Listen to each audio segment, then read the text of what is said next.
We work with a mission of nourishing healthy lives globally, backed by the vision of Quantum Leap for sustainable growth and striving for excellence and values, to fostering corporate culture with enhancement of creativity and integrity. Hexagon Nutrition has been providing reliable services to the customers with continuous innovation and solutions.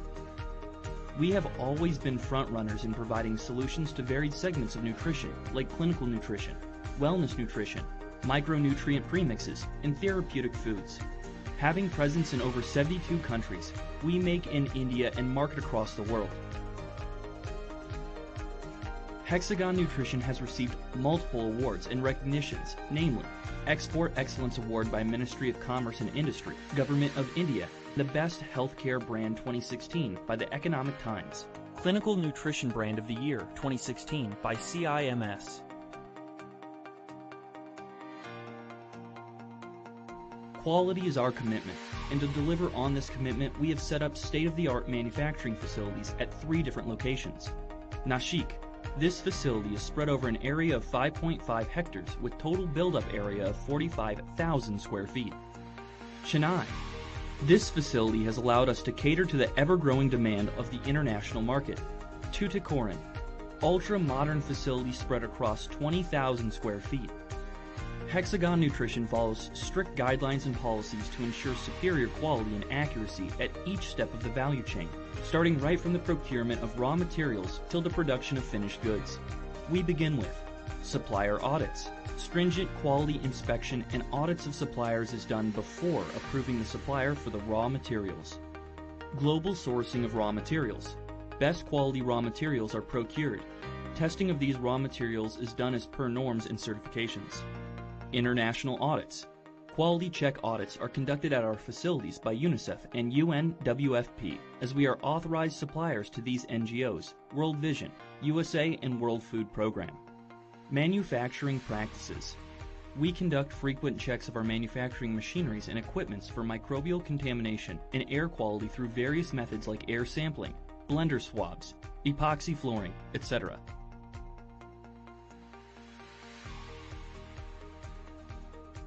Packaging. We use extra protective foil for primary packaging, and nitrogen blanketing technique helps to preserve and protect the goodness of the product throughout its shelf life. And the final check is conducted for sensory evaluation. Every batch manufactured at our facility is passed through sensory evaluation. This is done to check the taste and consistency of the final product. Hexagon Nutrition has also emerged as a leader in providing unmatched food fortification solutions to domestic and international markets, catering to industries like bakery, staples, dairy, FMCG, beverages, edible oil, and everyday cereals and nutrition drink supplements. We take pride in serving the bottom of the pyramid through innovative solutions like ready-to-use therapeutic and supplementary food. These products specially cater to severe to moderately acute malnutrition patients through community-based therapeutic care programs serving to several international markets. Welcome to our NutriCafe, an ultra-modern experience center in our Chennai plant, where you will be served delicious fortified foods like fortified bread, rejuvenating beverages, nurtured edible oil, etc. The NutriCafe allows us to test and develop new concepts and ultimately helps us to provide best-in-class products to the customers. Hexagon Nutrition is committed to integrating environmental, social, and ethical principles into the core business. Through our CSR activities, we seek to touch and transform people's lives by promoting healthcare and nutrition. Clinical Nutrition Excellence Academy, bridging the gap between theory and practice. An initiative of Hexagon Nutrition. The CNEA platform has engaged speakers of local and global recognition, covering a wide range of topics from critical care, cancer, surgery, etc. The Academy truly strives towards knowledge sharing, concept development, and looks forward to launch certificate courses. Hexagon Nutrition, making a positive difference in the global arena of nutrition. Your nutrition partner.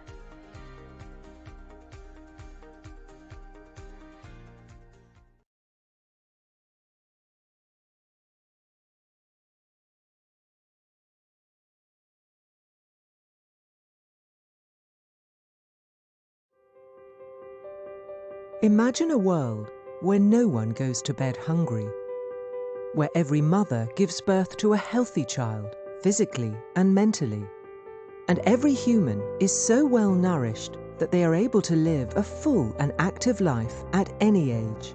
It does seem like a distant dream when over 800 million people don't have access to enough quantity of food, and 2 out of every 5 adults don't have access to the right quality of food. We have been fighting to combat malnutrition in every way possible, but it's a problem that persists. Malnutrition doesn't discriminate against geographies, age groups, economic strata, or gender, which makes it even more important to fight at this level than later. Take these 2 children, for example. The differences may not always be visible, but Annika can perform better at school, while Jambulani is struggling. Annika has better cognitive health and immunity, allowing her to excel in school every day, while Jambulani is constantly low on energy and often falls ill. This is because Annika is getting well-balanced meals and is properly nourished, whereas Jambulani isn't getting the right nutrients and food groups. There are so many reasons behind malnutrition: inappropriate dietary choices, low incomes, and difficulty obtaining the right foods. When someone is deprived of the right balance of nutrients, either through too little food or a limited diet, there can be a severe impact on their health. It's more the quality of the food than the quantity. According to UNICEF, out of 149 million children under the age of 5, 49 million are stunted and 40 million are overweight. The amount of attention being paid to adolescents as a nutritionally vulnerable group with unique nutritional needs in the life cycle is growing, but they are still frequently overlooked. Kofi Annan, former UN Secretary General, once said that nutrition is one of the best drivers of development. Without significant progress to end malnutrition, countries will simply not be able to attain the Sustainable Development Goals set out to transform our world by 2030. But how does this change happen? That's where all of us come in. Fortification is one of the best ways to ensure that the right nutrients are reaching the right people. Fortification is the process of adding micronutrients to food, which aims to reduce the number of people affected by malnutrition. For almost 10 centuries, flour has been part of our regular diets in all its various forms. But during the milling process, the nutrients present in the grains decrease considerably.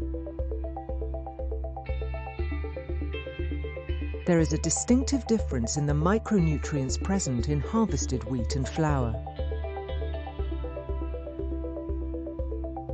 And to restore these lost nutrients, the flour needs to be fortified with micronutrients like folic acid, vitamin B12, and iron. After this fortification process, the flour can then go on to be used to produce several food items like bread, pasta, noodles, cake, and so much more. By mandating fortification of staples, governments have played an important role in ensuring nutrition for entire populations.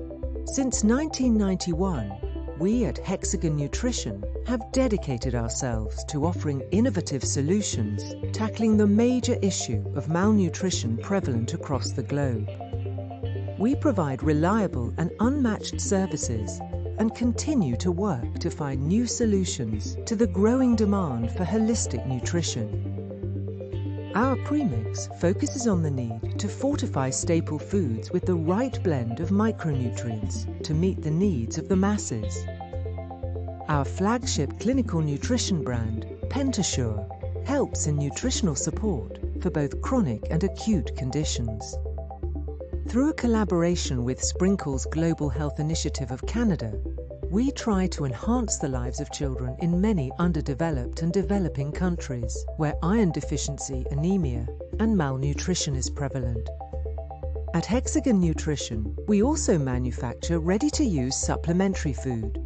and ready-to-use therapeutic food for cases of severe and moderate acute malnutrition. We go back to an era when the vitamin supply was monopolized, leaving very little choice to the customers to have an alternate, dependable supplier of fortificants. The need was thus identified, and Hexagon Nutrition was started 3 decades ago with the intent of serving a large number of people and fulfilling a need of the industry. Starting with the vitamin premix business, Hexagon has diversified over the years into clinical nutrition products targeted towards the disease-specific segments, therapeutic foods for the severely malnourished, and now food testing as well. Hexagon is not merely a premix provider, but also a technical facilitator when it comes to fortification. Our ability to supply the right fortificants and our competency to test the fortified products is what makes us a unique partner. Hexagon would continue to build responsive relationships with our partners by providing innovative and value-added products and service. Going forward, we would expand and leverage on our global manufacturing capabilities to provide a one-stop solution for all nutritional requirements. The commitment is from our team of people who are both committed and competent.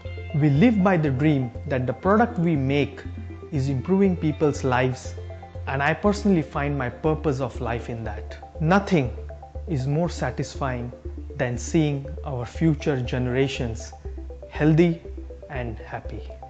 A well-nourished world where everybody is able to live a full and active life at any age doesn't have to be a distant dream. Together, let's make this a reality.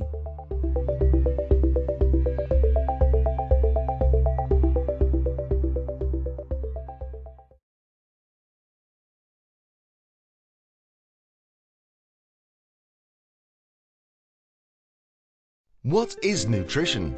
According to WHO, nutrition is the intake of food considered in relation to the body's dietary needs. It is important for all living organisms to meet the optimum nutritional needs. Food comprises of nutrients that help fulfill the nutritional demand of people. Nutrients can be classified in 5 broad categories: carbohydrates, proteins, fats, vitamins and minerals. Carbohydrates, proteins and fats are macronutrients that are required in large quantities by the human body. Macronutrients are essential for the following functions: energy, bodybuilding, formation of human tissues and organs. Vitamins and minerals are micronutrients that are required in very small quantities by the human body, though the roles played by them have a major impact. Micronutrients play various roles that help in supporting metabolism, immunity, bone health, cardiac health. When the daily needs of micronutrients are not met, it leads to various deficiency diseases. Developing countries in Africa, Asia and Latin America are witness to such conditions.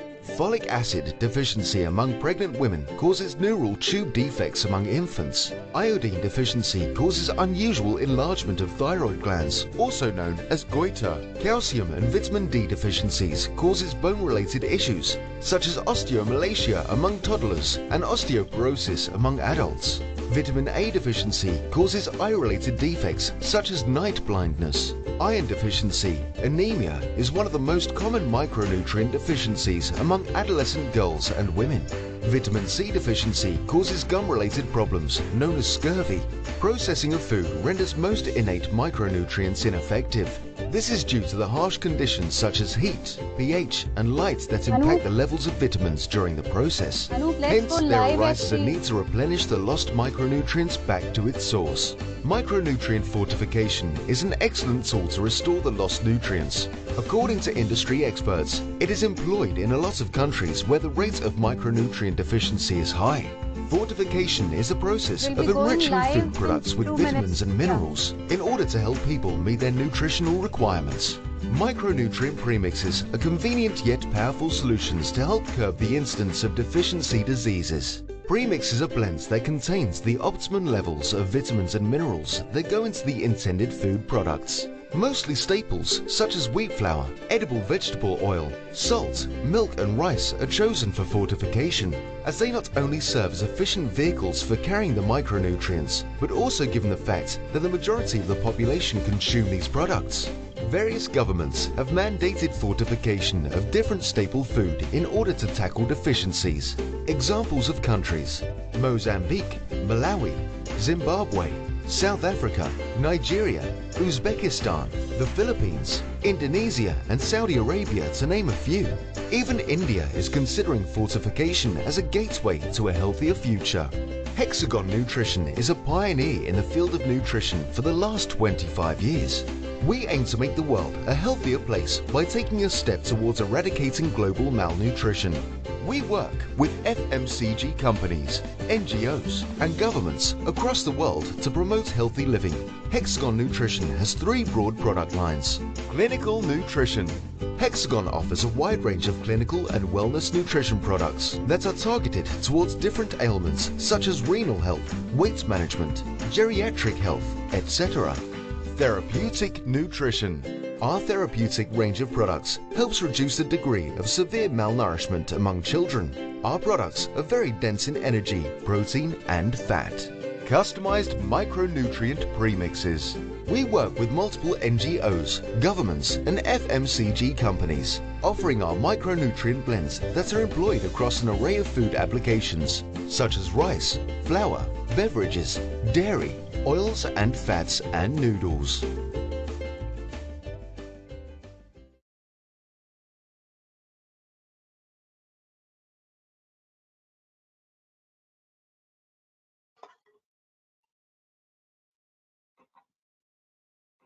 Mute. Vivek sir, you are on mute.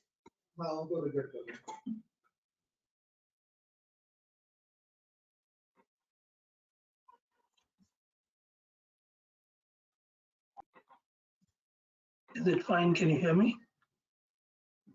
Yeah. Vivek sir, you are on mute. Vivek Chandra ji.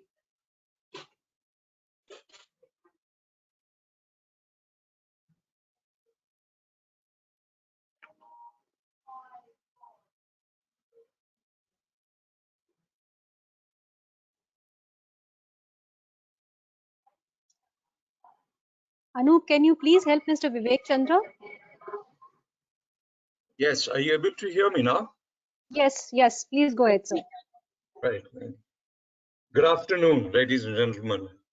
I am Vivek Chandra, CEO, LT Foods Global Branded Business, and the co-chair of the National Food Processing Council of ASSOCHAM. And it is my pleasure and privilege to welcome all of you, the attendees and the participants, to ASSOCHAM's webinar on food fortification, a sustainable solution to fight hidden hunger in a globalized world.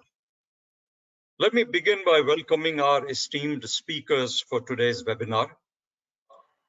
Mr. Sachin Jaiswal, Joint Secretary, Department of Agriculture, Government of Nagaland. Dr. Devansh Yadav, Deputy Commissioner, Food and Civil Supplies, Government of Arunachal Pradesh. Mr. Tapan Kumar Das, Additional Director, Food, Civil Supplies and Consumer Affairs, Government of Tripura. Ms. Inoshi Sharma, Director, FFRC, FSSAI, Government of India. Mr. Vikram Kelker, MD, Hexagon Nutrition. Mr. Arun Omlal, Senior Vice President, Hexagon Nutrition. Ms. Deepthi Gulati, Head of Program, GAIN.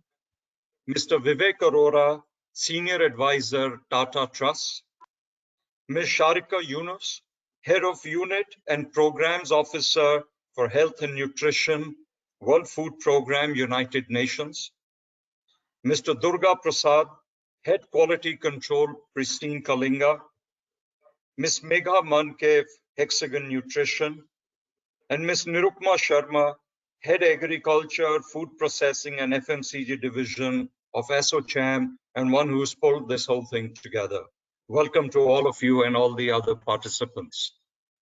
The focus of today's deliberation is on adopting food fortification as an effective strategy of combating malnutrition and undernutrition, and to discuss the challenges on its faster and fuller adoption, particularly in the aspirational districts, and particularly so in the Northeast. Let me start with a few comments, please. That the problem of malnutrition is severe has been oft stated and oft stressed. Good nutrition is critical for the functioning of human immune system and protection against disease, and for proper growth and development of children. It has been reported that undernutrition contributes annually to about 45% of preventable deaths of young children. Impact of malnutrition in causing 2 to 3% loss of GDP has been well recorded. It is also established that the current food plate cannot deliver all the required nutrients. Surveys of National Nutrition Monitoring Board indicate that the daily intake of all foods, except cereal and millets in Indian household, is lower than the RDA.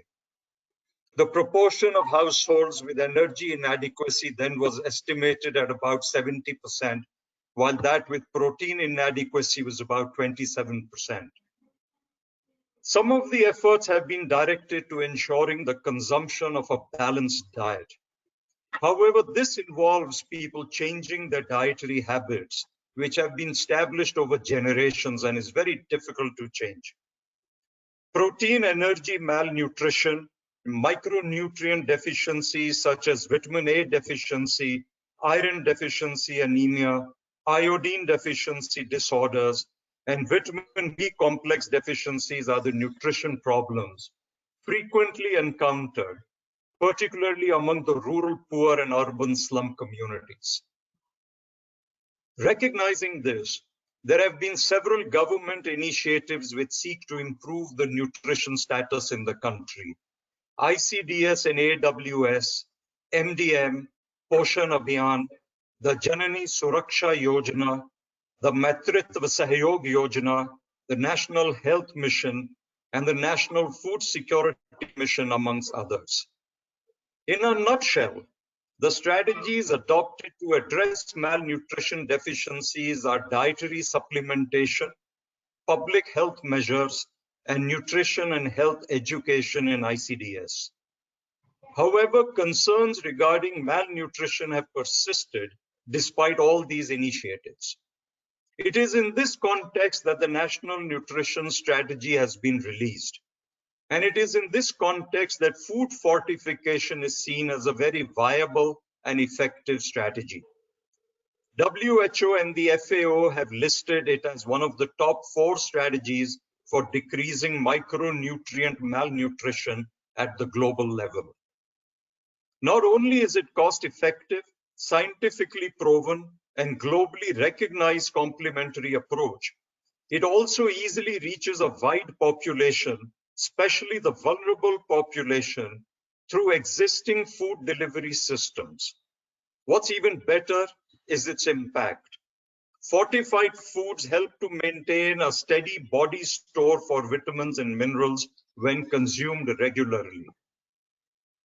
The Codex Alimentarius defines food fortification as the addition of micronutrients to foods, whether or not they are normally contained in the food, for the purpose of preventing or correcting a demonstrated deficiency.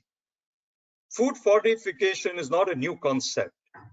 It dates back to the 50s when fortification of vanaspati with vitamin A was mandated. The addition of nutrients to staples was introduced nearly 70 years ago.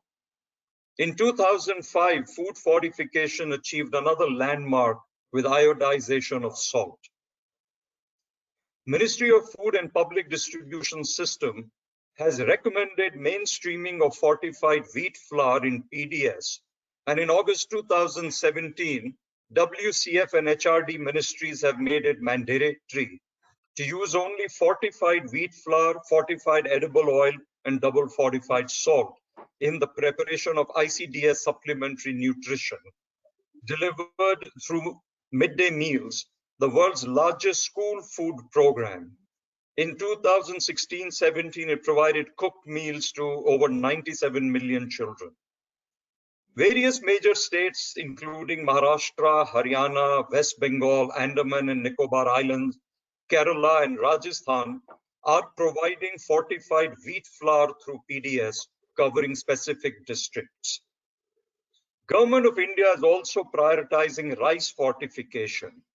The Food and Civil Supplies Department in 2019 launched a scheme to introduce fortified rice in 15 districts as pilot in the country through the PDS, with the financial commitment of about 148 crores in order to address malnutrition and anemia and promote national security, nutrition security. Due to its cost effectiveness against the nutrition accomplishment, food fortification can and will play a major role in eradicating hidden hunger from the nation. FSSAI has now established the level of fortification that is needed in each of the basic foods, namely rice, atta, oil, salt, and milk. Only such standards and standardized processes can provide the requisite micronutrients to the population. The efficacy of the fortification standards introduced by FSSAI will depend on enforcement. Making affordable, good quality fortified food widely available is the key. A well-functioning public distribution system is the best channel to reach precisely those sections that need fortified food the most. And strict enforcement in open market will ensure all consuming population receives adequate fortification. It is a myth that those in higher socioeconomic strata do not suffer from lack of some essential nutrients. Some of the points from an industry perspective that I think are also important for the policy and the program decision makers. There now exists enough capacity to make FRKs. There also exists enough capacity to blend rice with the kernels. Price of FRK has been set by FSSAI and the government, and the budgetary allocations exist. States, however, are still inviting tenders to go for price reduction, which can result in FRKs that do not meet the standards. We recommend that the L1 process should be replaced by states buying at the government fixed price. And we recommend that FSSAI and the states establish very strong testing protocols to ensure that the final fortified foods are delivering the dosage as mandated. With these words, I would like our speakers to take over and help us better understand the situation of the sector, the challenges, and the ways to overcome the hurdles. I would once again like to welcome all the speakers and participants. This platform is basically to understand the status in Northeastern states and the challenges that exist and strategies that may be simulated from other successful case studies. I hope this webinar will provide us with some valuable insights and will be very productive for everybody. With this, I would now like to invite Mr. Vikram Kelker, MD of Hexagon Nutrition, to share his thoughts on the subject. Thank you very much.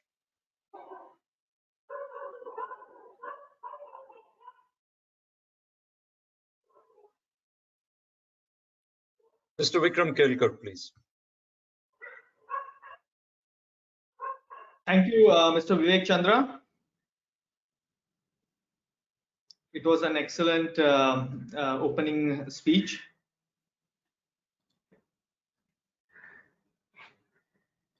Is my screen visible? Yes, it is. Yes, it is. All right. But you have to go into presentation mode. Yeah. Is it okay now? Now you need to go to the full screen mode on your presentation. All right.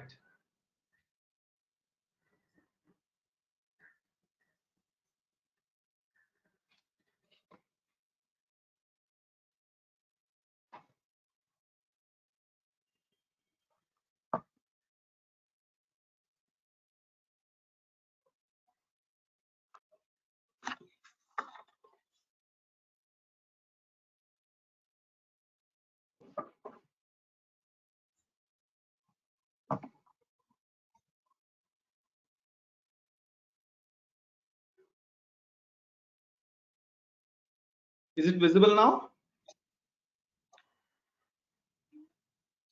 It is, Sir, it is. but I think Sorry? unless you want to go full screen mode. Yeah. Vivek sir इसको ना duplicate कीजिए sir, यहाँ पे duplicate screen का option आ रहा होगा, third option top में, left hand side top sir, left hand side में, left hand side.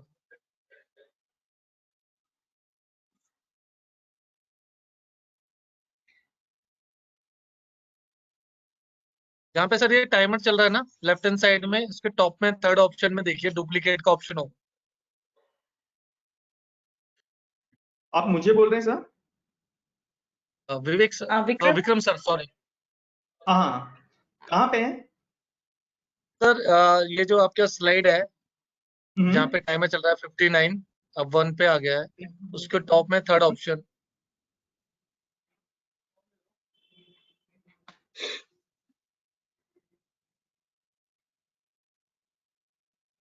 Run on behalf of Mr. Vikram. Is it possible? Yeah, I think I'm unable to do that. Nevertheless, Yeah, Anup, I can. Okay. Yeah, to make sure that we are on time. Maybe I can just speak. Is that okay? That would be fine. Yes. Perfect, sir. Perfect. Sure. And you can keep moving the slides. You can keep moving the slides. Your screen is visible, but though not full screen. All right. All right.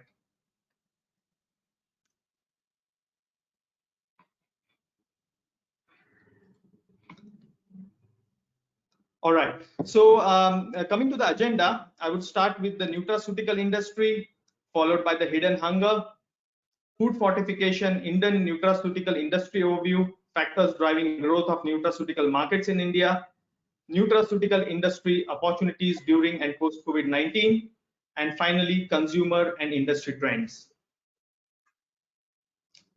What is nutraceuticals? Nutraceuticals is a broad term referred to food or parts of food that provide incremental health benefits that can be segregated under two broad heads. First is the functional food and beverages, and the second is the dietary supplements. And it is important to note that the nutraceutical industry is being regulated by the FSSAI under various regulations, as we have mentioned on the slide. Coming to hidden hunger, also known as micronutrient deficiencies, afflicts more than 2 billion individuals, or 1 in 3 people globally. Even mild to moderate deficiencies can affect a person's well-being and development. In addition to affecting human health, hidden hunger can curtail socioeconomic development, particularly in low and middle income countries.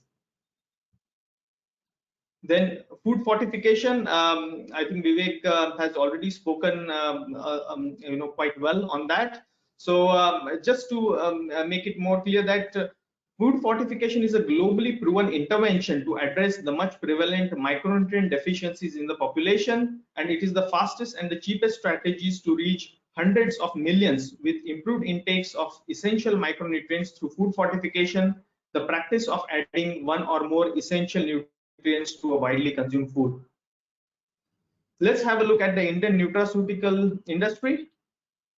India's nutraceutical market is expected to grow at a CAGR of 21%, occupying at least 3.5% of the global market by 2023.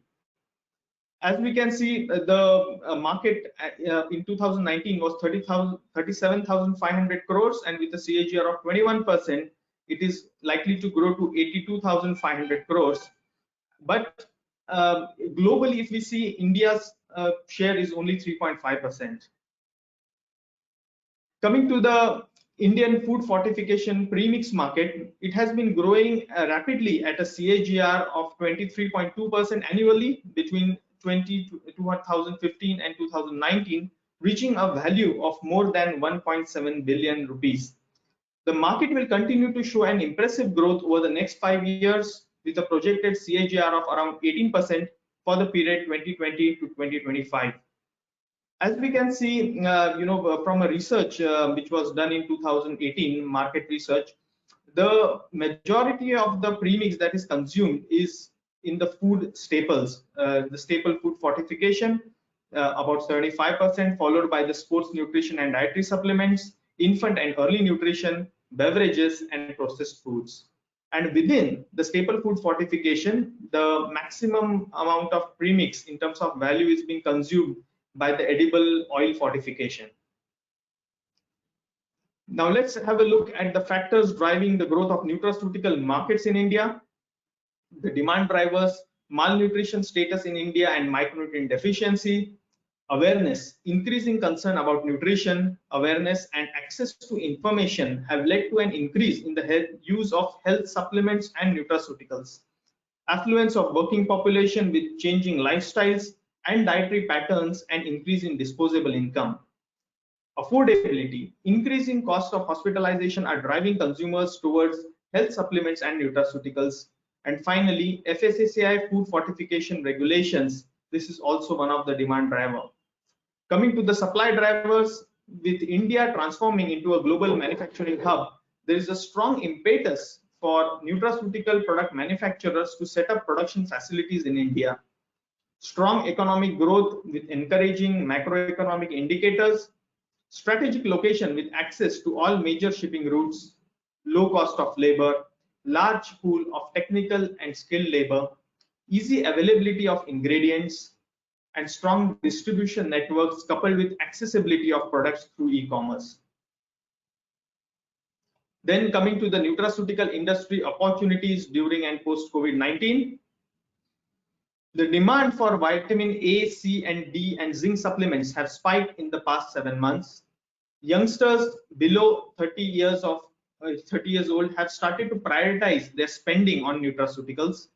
There is a shift from buying nutraceutical products from specific health issues such as osteoporosis, arthritis, hypertension to immunity building nutraceuticals. Immunity-based products will have a continued demand post COVID-19. Targeting other factors affecting immunity can be the key in formulating immunity products. Areas such as stress, sleep deprivation, gut health, these need to be looked at. And then tap into new dosage formats, branching beyond the usual supplements format. Few emerging formats are tea, coffee shots, nutrition bars, table spread, gummies, cheese, almond milk with DHA, and meal replacement products. Making products more enjoyable to consume. This will help boost the usage frequency. Let's have a look at the various gazettes notifications issued by the FSSAI. Most of us are aware of the 2018 staple food fortification regulation, and during 2020 there was also the FSSAI processed foods, juices, bakery item regulations, and also the foods for the infant nutrition regulation during 2020. Looking at the consumer and industry trends in 2020, the pandemic has caused apparent trends in lifestyles and eating behaviors. There is a shift from curative to preventive care in the Indian market. Inclusion of exercise, diet, use of over-the-counter medications and dietary supplements is becoming a way of life. People have become more conscious of their wellness and preventive care. As we say, prevention is better than cure. Building immunity is one of the top priorities. Consumer behavior is moving from replenishment only to daily fulfillment. Thus, changing consumer behavior in the country is also transforming the nutraceutical space. Let's have a look at the industry trends. India leads the APAC market with the highest number of functional foods and beverages launches that bears the immune system benefits since March. So these are some of the products that have been launched. And health and dietary supplements also witness various launches. Existing brands change their communication, focusing on immunity. And then we have this photo of a family consuming various foods and beverages, all of which can be fortified. These are our list of some of our products of Hexagon Nutrition. And with that, I would like to end my presentation. Yeah, thank you very much. It was a pleasure being here on this ASSOCHAM forum. Today, we are fortunate to have a galaxy of eminent speakers, senior government officials, and leaders from the industry, and also from the NGOs and the supranational organizations. Thank you, ASSOCHAM, for taking the initiative of organizing this event. And once again, thanks to Mr. Vivek Chandra for the opening remarks. Very well said, sir.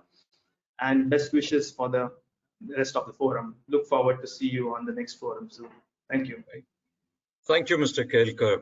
Very interesting and opening remarks which gave perspective about the industry, where nutraceuticals is going, and the food fortification. And we'll hear more of that. Now I'd like to move over to hear from the Northeastern states about their perspectives, challenges, opportunities. And to kick this off, may I invite Shri Tapan Kumar Das, Additional Director, Food, Civil Supplies, Consumer Affairs for the Government of Tripura, to please give us his opening remarks and his special address. Thank you. Thank you so much for inviting me in that webinar. Actually, I am the Additional Secretary and Director, Food and Civil Supplies Department, Government of Tripura. It was a very nice presentation. What I have seen two presentation what you have presented your webinar through webinar. In our state Tripura, I'll say that Tripura is a deficit state. Here, whatever food grains and required for the state is, we are mostly dependent on FCI. We are getting all the food grains from the FCI, including that rice as well as wheat. So in that case, there is very little scope for our state to have that fortification. Since we are getting the rice, including wheat and everything from the FCI, since and Government of India has taken decisions to supply the fortified rice for the midday meal as well as social welfare department, that is ICDS projects. So we are getting that fortified rice from the FCI as initial stage. Though our state is having less milling facilities in our state, and there is only 3 big rice mills are there. Since whatever food grains we are growing in the state, it is not sufficient for our consumption of our state people. So in that case, actually we are fully dependent of the outside of the state, means other part of the country. So it has been here, it has been fortification. Government of India also emphasizes on fortification of rice, fortification of food grains and everything. That is the very timely action. Whatever action you have taken or whatever webinar you have organized, that will be helpful for the people of Northeast, including our state. So I am very much fortunate that I have got that chance to participate in that webinar. So I wish that webinar will be very much helpful for us, since we don't have that much of food grains productivity in the state, which is sufficient for consumption of the state people. So we are fully dependent on the other state of our country, and we are getting accordingly. So in that case, for the preparation for supply of the food grains, means fortified food grains from FCI, we have already planned, and it has been starting in our state from 1st April 2021. So we are ready to accept food grains from the FCI. FCA also ready to supply that fortified food grains in phase manner. Then later on, after getting that food grains from the FCI for midday meals as well as ICDS centers, ICDS projects, then state will consider, and central government has decided to increase the supply of food grains to all the PDS consumers. So Director of Food and Civil Supplies Department. I am hopeful that whatever discussion take place today, it will be helpful for the for my knowledge also. It will helpful. It will increase my knowledge as well as it will be helpful for better communication as well as for further increasing the ability or to guide the local people of our state. Thank you so much for providing me a scope to be a part of that webinar. I hope that webinar will be very much helpful and very much fruitful. Thank you so much from the part of the state government as well as Food and Supplies Department. Thank you. Thank you so much, sir. It's encouraging to note that on 1st April, the program is going to start via FCI supply in MDM and in the ICDS. And we hope that they will, as you have hoped, that they will extend it to other PDS and move from there on. Thank you for your comments. I would now like to invite Dr. Devansh Yadav, Deputy Commissioner, Food and Civil Supplies, Government of Arunachal Pradesh, to please give his special address. May I invite Dr. Devansh Yadav? Thank you.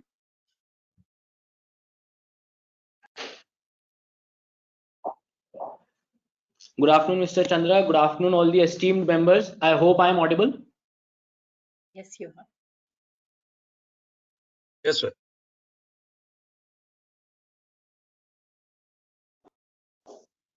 Yeah, thank you. I'm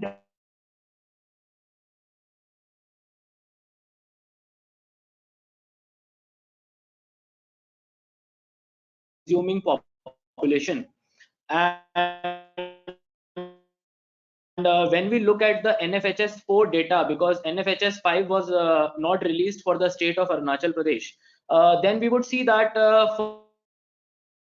for iron folic acid, only 11% of the pregnant women consumed for more than 100 days. While if we look for vitamin A, which is another micronutrient, then only 25% children in the age group of 9 to 59 months have consumed it. Both these micronutrients are distinct in the way that iron folic acid has to be consumed.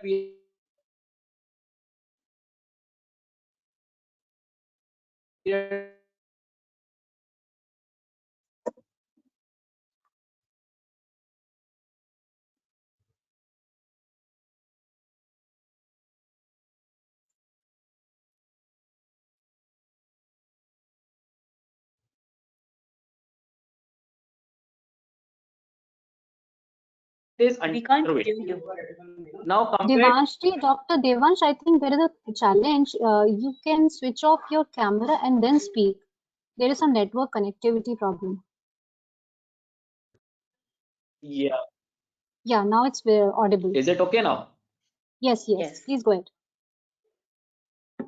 Yeah. Around a quarter of the population of children is stunted, and 17% are wasted, and 20% are underweight. This is despite the normal presumption that Northeast is having pretty good health indicators, and there is no shortages because of the limit.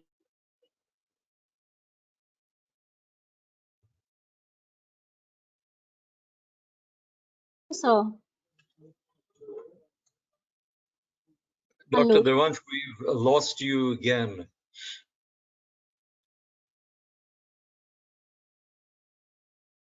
Vivekji, can we invite the next speaker in the meanwhile? Right, and while we can do that, I'm not sure how we will connect but maybe your technical person can. So sorry, Dr. Devansh Yadav, we'll have somebody from ASSOCHAM IT connect with you. But may I now invite Shri Sachin Jaiswal, Joint Secretary, Department of Agriculture, Government of Nagaland, to give his special address, and then hopefully we can connect back with Dr. Devansh Yadav. Shri Jaiswalji, please. Good afternoon, esteemed guests. I hope I'm audible. Yes, you are. I'm filling in for my good afternoon. I'm filling in for my additional APC, the Agricultural Production Commissioner of the state. He's out for some meeting with Honorable CM of the state. So yesterday evening, I was slotted to speak here on the very important topic of fortification of staple food grains and the way ahead. So, of course, it was a great learning experience for us also, speaking to the listening to the earlier speakers. Now, as earlier spoken by the additional secretary and additional director of food and PDS of the Department of Tripura, Mr. Tapan. So, I think if not the entire Northeast, but mainly the smaller states among the Northeastern states also, predominantly Nagaland, Arunachal Pradesh, Manipur, Sikkim, Tripura, maybe Assam. We can take it as a different, as a bigger state, because predominantly all these states, we don't have enough rice production. The majority of the state, as far as the midday meals are concerned, the PDS things are concerned, and as far as the ICDS schemes are concerned, we are dependent on the food grains supplied by the FCI. Of course, it's a bigger challenge whenever these grains, these fortified grains will be supplied. The state is always forthcoming and looking forward to it. At the same time, since in the production aspect, maybe not sooner, maybe later, we can try to have mills, bigger mills here also. But talking in the present context, as most of the farmers are subsistence farmers, and a lot of, it's not that the rice varieties are not there. We have so many indigenous rice varieties, talking specifically about the state of Nagaland also, where the rice research institutes, they are in fact on a yearly basis, at least 2-3 rice varieties are being worked upon, and new genomes are being also inducted. But the main problem again is about the commercial production of it. So this also is a challenge in the state. At the same time, what I would, at the national perspective, what I would like to suggest is that since it's a greater challenge of acceptability, because as for people in the upper strata of the society, it's easier to convince people. But people, if we talk about fortified rice, it's a very difficult, I would say, the mindset to change it also. We have been eating rice for 500 years, 1000 years, or whatnot. People may come up with such ideas also. Why we need to supplement that and add medicines to it? So I think it will be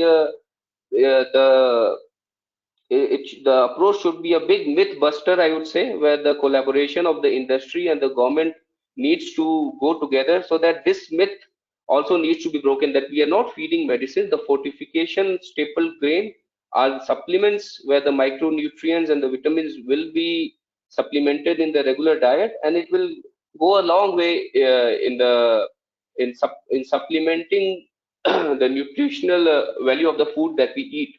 So and now, for example, in the states of Northeast, like in Nagaland, we are speaking about midday meal. Now, in Nagaland, there's no concept of lunch as per se, because students, in fact, they have their morning, they prefer morning lunch, which is around 7:30, 8 a.m. just before they go for schools. So this whole concept of midday meal also do not directly fit in Nagaland. So maybe some I would say scheme have to be dovetailed to suit the local dynamics of the state also, so that the nutritional requirements of the people are met as per region specific, rather than formulating an entire a bigger flagship scheme for the entire state. Because within the northeastern states also, there's a lot of diversity among intra-state and interstate eating habits and the lifestyle they live. So as I've already said, that since on the production front we are a resource crunch state, and at this very moment we all depend on the supplies of the Food Corporation of India. So the state government will be very welcome and will partner together, so that how to inculcate this habit of taking this fortified staple grain, and how to induct that in the food chain of the state. So this is from my side. Thank you. Thank you, Mr. Jaiswal. I think some really interesting points that you raised which are worth considering about how the basic beliefs and habits also need to be taken into account. I think the fact that you said the psychological barrier that this is good food and not medicine, that education and awareness, I think that's a very valid point. The point about the food habit or the dietary habit where lunch is not really consumed and therefore a scheme which accounts for how food is consumed.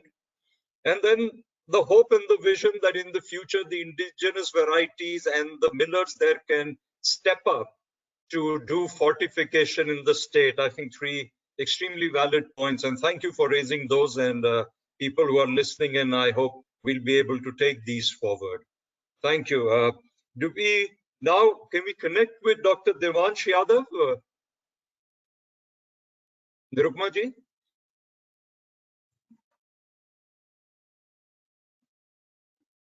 Sir, Dr. Devansh is here. Yeah. We can see him in the panel. I just hope the connection doesn't disconnect in between because it is happening quite frequently. Still, I'll just try to continue. Arunachal has been predominantly a rice consuming population, and as NFHS survey suggests, the population of children which has been there, 24% of them have been found to be stunted, 17% wasted, and 20% underweight. So we are looking at one of the studies which we had conducted last year. This study was for a period of 100 days, and simultaneously one of my colleague was doing a similar study in the district of Gorakhpur. He was the BDO over there and I was the additional deputy commissioner. So he studied iron, folic acid, vitamins, and also albendazole, while I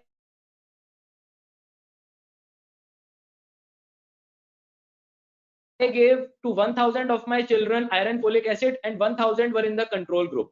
So I would find it good.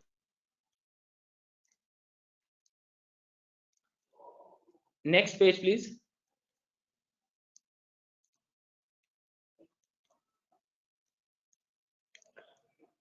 Yeah. So what we found is that when we compare the test and control groups, the parameters of height, weight, and MUAC, mid upper arm circumference, which is a fairly reliable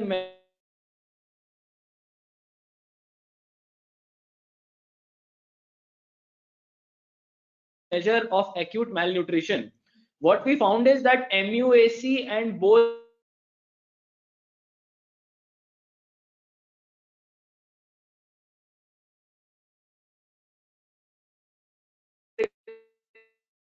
parameters, which are weight, height, and MUAC. And maximum improvement was seen in the age group of 3 to 4 years when compared to age group of 5 to 6 years. So what this was suggest is that if fortification is done at an earlier age, results are also larger.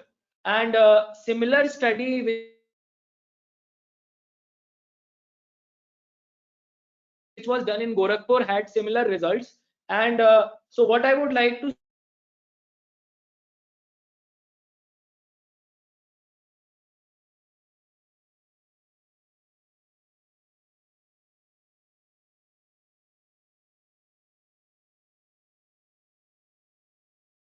And lost you. Maybe now invite the next speaker, Vivekji.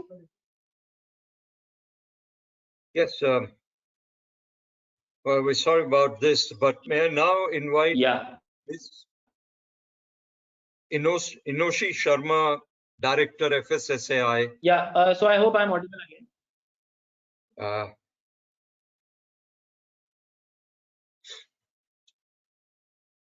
Dr. Yadav, we've lost you again. Maybe if you were to try without a video, then we might be able to hear the audio.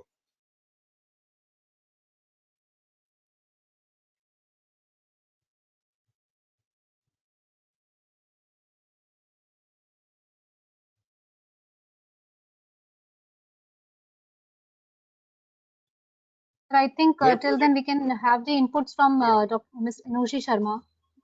So may I please invite Ms. Inushi Sharma, please, Director FSSAI, for her special address on government policies and their implementation and the challenges faced. Ms. Inushi Sharma, please. Thank you. Thank you so much. And I have this little short PPT which I'll be showing. I hope it's visible. Yes, it is. Okay, great. So, when we talk about fortification, usually, there are so many speakers here who already talked about it. And I believe there's a technical session also after this where, the nuances of fortification, the importance will be talked about. Being an FSSAI, the apex regulatory authority, I just thought what becomes really important is just to highlight at this particular forum why the need has, really emerged for something like this, and what is it that we can really do about it also, because those present here are from the government. They are in a position to actually bring about that change through policies and decisions. We've got development partners who can actually assist states, assist the government in actually bringing about that behavioral change among the community in implementing these programs. This is just a general slide about the situation in our country in terms of the foodborne illnesses, in terms of the NCDs, and in terms of the micronutrient deficiencies which are prevalent in our country. And because of this, what we find is the huge cost that it is actually taking on our country of almost $12 billion in terms of GDP. And if we look at the women and children from the NFHS 5 data, which has come for the 22 states, we realize that almost 58% of our women and children are anemic. So one of the solutions, of course, is fortification, about which we are going to have this huge discussion. But beyond fortification, how do we bring about that culture of accepting that fortified food is something that we need, bringing about that behavioral change of how we need to incorporate a balanced diet? For this, we've got the Eat Right India initiative, which is based on the 3 pillars of safety, health, as well as on sustainability. The mandate of FSSAI, therefore, as a regulator, is to set up standards, conduct food testing, ensure food safety compliance. But as an enabler, when we leave the farm gate and reach out beyond, we want to make sure that the food at the processing, storage, distribution, retail, preparation level is something which is edible, not just in terms of safety, but it is also nutritious and therefore provides us with all our micronutrients and all our other requirements. So safety, health, and sustainability becomes the Eat Right India movement. Some of the regulatory framework that we are also working on is front of the pack labeling for high salt, fat, sugar, foods for elimination of trans fat, and beyond, setting up standards for fortified food. So we don't just have standards for the 5 staples that were talked about: milk, wheat, oil, double fortified salt, and rice, but also in December 2020, we came out for processed food, breakfast cereals, biscuits, as well as juices. Then we also believe a lot of training and capacity building needs to be done. So we've created the Eat Right Toolkit, which we've already shared with the Ministry of Health for the training of the frontline workers in the health and wellness centers, and also with WCD, so that the Anganwadi workers are also aware about the importance of fortification.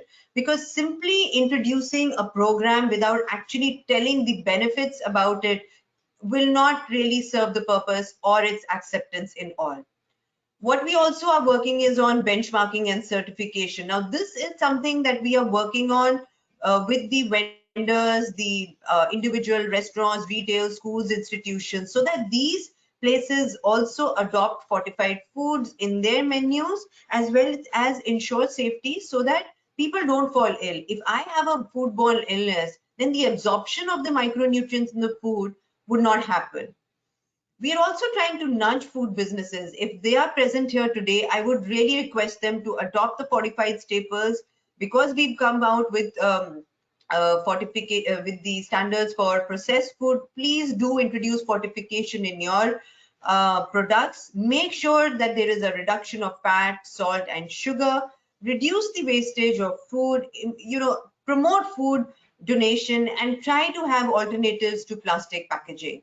So with regards to food fortification, we've got a dedicated food fortification resource center based in FSSAI. This is just a timeline about the various processes which have been going on. In fact, way back in 2016, we had the operational standard guidelines for food fortification. And since then, of course, we've got the proper standards where we mentioned the range minimum and maximum of the micronutrients. They've been adjusted to about 30 to 50% of the RDAs, but they will again be changed based on the recent NIN reports. The fortificants are primarily plant-based, and since 1st of July 2019, the enforcement has also begun with this regard. So the +F is the logo which needs to be told to people with regards to the recognition of a food item as being fortified. And what we have also recently done is we have got in touch with NAFED as well as Kendriya Bhandar in Delhi, and we will be providing fortified rice and double fortified salt at its various outlets. We will be closely monitoring, the IC, the acceptance, and what are people's opinions about it, and subsequently be scaling it up throughout the country. We are closely working with DOFPD as well as WCD and the Ministry of Education for introducing fortified staples. WCD and Ministry of Education have already said that in their midday meal scheme and ICDS, as on 1st of April, fortified staples will only be used. We also have a lot of IC material which is available in almost 13 languages. We would request all those who are interested, these are freely downloadable on our website and they can be easily utilized. We are also in the process of entering into MOUs with various states and UTs and providing them funds under IC. So those of you who are present here, next time when you meet your counterparts in the states, please do urge them to utilize the funds that we are providing for IC and information dissemination regarding fortification. This is our website where all the details regarding the regulations, tender documents, FAQs, training material, our training partners, our premix suppliers, the suppliers of fortified staples, everything is provided. And these are some of the technical supports which are available. These are the partners with whom we are working. A number of them are present here today in the discussion which will be following. And this is primarily the outcome that we are looking at, significantly reducing the burden of foodborne illnesses, and most important, lessening the micronutrient deficiency through dietary diversification, reversing the burden of preventable diet-related NCDs, reducing carbon footprint, and having a more sustainable food sector. Fortification is one, component which goes a long way in addressing the challenge of micronutrient deficiencies. But on its own, it's not something which will tackle all our problems. So what we need to do is have a more holistic approach, which we are trying to achieve. So with that, I'd like to conclude here. Thank you so much. Thank you so much, Ms. Inoshi Sharma. Again, extremely well put together comments and expanding of the whole food horizon from fortification into the total eat right. I'd like to take this opportunity to also say to you that we at ASSOCHAM want to work with you to create awareness on the right eating habits, and we have written and to work with you and to be given the Eat Right India logo so that we can work jointly. So hopefully we'll be able to take that program forward. But thank you so much. With this, I would like to now hand over to Ms. Deepti Gulati, who is the head of programs for GAIN India, to take us to moderator into the technical session. So may I please invite Ms. Deepti Gulati. Thank you so much. It's such a privilege to be with ASSOCHAM and Hexagon and all my very dear partners, and of course FSSAI, to be discussing food fortification, especially in the states of Northeastern region, because these are the states that really we would be focusing on, and we have been working a lot. But before we move on to the panel discussion, I would like to request Ms. Megha Mandeke to share with us the thoughts and also why we should be fortifying foods. And before that, I would like to introduce Megha to you. Megha is a registered dietitian with more than 7 years of experience in the field of nutrition. She has experience of working with pediatric hemato-oncology in children and has handled various projects and created a training manual on nutrition for pediatric oncology. That's amazing, Megha. So currently, Megha is leading the technical marketing team at Hexagon Nutrition and handling human nutrition portfolio. So now I will request Megha to talk about the role of micronutrients in combating hidden hunger through food fortification. I would also like you to share your insights regarding the processes involved in the development of right type of quality assured premixes so that the right formulations are available which are quality assured to make the staple food fortification successful. Now over to you, Megha. Definitely. Thank you so much for the brief introduction, ma'am.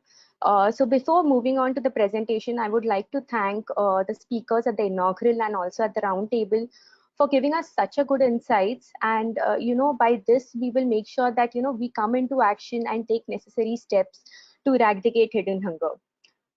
So moving on to my presentation will mainly focus on the role of micronutrients to combat hidden hunger. Yeah. So what is hidden hunger? Hidden hunger is basically the deficiency of crucial micronutrients, which negatively impacts not only the health, but also the survival, the cognitive function, and the economic development of the country. These deficiencies and their negative health consequences affect approximately 2 billion people around the world. And India, with a high burden of micronutrient deficiency, specifically of that of vitamin A, iodine, iron, and folic acid, leads to night blindness, goiter, anemia, and various birth defects. According to the NFHS 5 survey, which was recently published, which covered approximately 17 states and 5 union territories, put together, it's just half of the India's population. It showed that 13 out of 22 states showed an increase in childhood stunting. 12 out of 22 states showed an increase in childhood wasting, and 16 out of 22 states show an increase in childhood underweight population. So that's a huge number if you see. And also 68.4% of the children and 66.4% of the women suffered from anemia in 2019. This is actually a quick glance of NFHS 5 survey. So instead of accommodating 22 states, only 10 states, that was shared with me from one of the newspaper article. Only 10 states were at a quick glance they compared it with the last year's NFHS survey and also compared it with other states. I'll not go through all the parameters, but the major parameters that were covered were anemia, wasting, that is low weight for height, underweight, that is low weight for age, and stunting, which is low height for age. So amongst this, the major states that showed an increase in the number of all these parameters are Maharashtra, Gujarat, Himachal, and West Bengal. So this slide actually justifies it, right, that it's time for action, right? So what is the way to tackle this situation? How do we tackle this situation? So as food fortification, as rightly mentioned by Vikram sir in the inaugural, food fortification is one of the globally proven strategy to combat micronutrient deficiency. It is the fastest, easiest, cost-effective, and sustainable strategy to reach million and hundred of population. According to the Food Agricultural Organization and also according to WHO, they have initiated that they have said that food fortification is one of the major strategy to reduce micronutrient deficiency. And what do you mean by fortification? What exactly is fortification? So fortification is mainly enrichment of vitamins and minerals. Vitamins, whether it be water soluble vitamins or fat soluble vitamins, depending on the application of the food product we are working on, and minerals such as iron, folic acid, zinc, etc. So these are enriched into the food product, and that's what food fortification is. Now, as Inoshi ma'am brightly said, what all initiatives the FSSAI has covered, and she has briefed it all. I will just focus on like 2-3 initiatives that that actually come up to the general population. Is the F plus logo for the all the staple foods such as milk, oil, wheat flour, rice, and salt. So once this F plus logo is there in the staple product, the general population know that yes, this product is fortified. So this is the a very good initiative taken by FSSAI. And also Eat Right India campaign, which is not popular, it's not a platform to a general public. They have made sure that they'll call all the celebrities, all the influencers, the consumer organizations, civil society together to work on one goal of healthy eating. They also create e-booklets and pamphlets for a general awareness of the population, and many things that Inoshi ma'am have also shared in her presentation right now. So when you talk about fortification, what would be the cost of fortification? It's like one, if we think like we are adding or enriching these micronutrients into the food, which means the cost of the food will go high. But that's not the thing. If you see milk, which is fortified with vitamin A and D2, the cost of fortification per liter of milk is less than 1 paisa. Okay, if we say oil, which is again enriched with fat soluble vitamins like vitamin A and vitamin D2, per liter of milk is less than 10 paisa. Flour, which is enriched with iron, folic acid, and vitamin B12, per kg of flour is less than 5 paisa.